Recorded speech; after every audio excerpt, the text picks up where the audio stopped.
Good morning. This is Moshe Landman with the Green Party. Today we're talking about the U.S. political system and voting. Party music here is on here because we're talking about the parties. This is South African. It's called Amapiano, which is has a nice rhythm to it, which is becoming very popular there. So those who know, as we say in the community. But anyway, let's get started. U.S. political system and voting. To achieve genuine citizen participation, citizens must share in the power of governing. Greens seek to bring vibrant grassroots, that's a great word for the Greens, democracy to every part of the United States. What does that mean, grassroots? It means everybody's involved in the process. Today, it's mostly the elites, the educated, the wealthy who have an influence because of the way money influences politics. My opponent here is a very wealthy man, and there's nothing wrong, but he's going to use a lot of money through these PACs and sideways. But there are limitations on donations. You can look at the site now. Our site we have under the vote and support us. We follow very strictly the campaign finance law. Federal election law currently limits donations from individuals and groups to a campaign committee to $3,300. It just went up. For both the primary and general elections, $3,300. The maximum cash amount is $100. A campaign that does not receive over $5,000 in contributions or make over $5,000 in expenditures does not have to register or report with the Federal Election Commission. Our campaign at this point is not required to file IRS Section 527 Form 8871, Political Organization Notice of Section 527 Status, or Form 8872, Political Organization Report of Contributions and Expenditures until we reasonably expect our annual gross receipts to exceed $25,000. We'll see. If we get that much, we have to file. If not, no.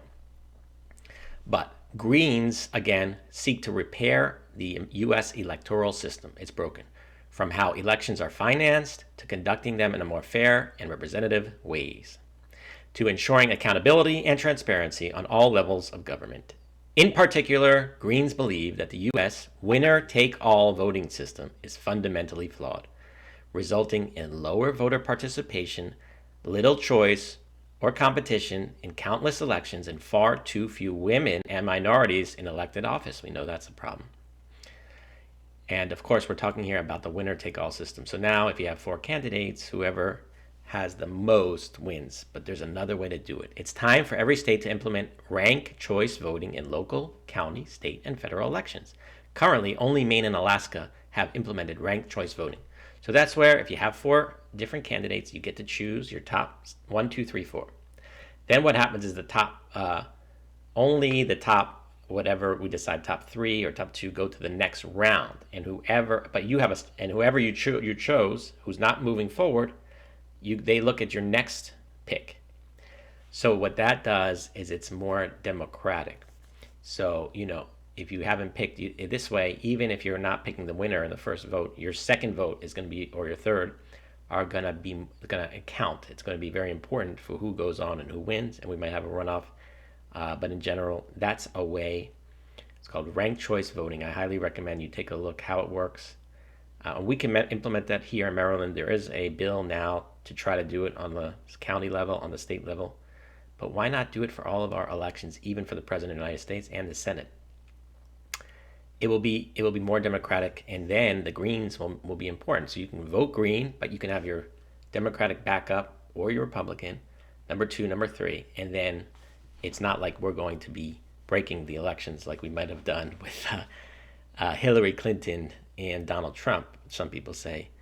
And in another election previously, the Greens may have been the deciding factor. The failure to fulfill the promise of democracy leaves millions of people in our country too discouraged to vote.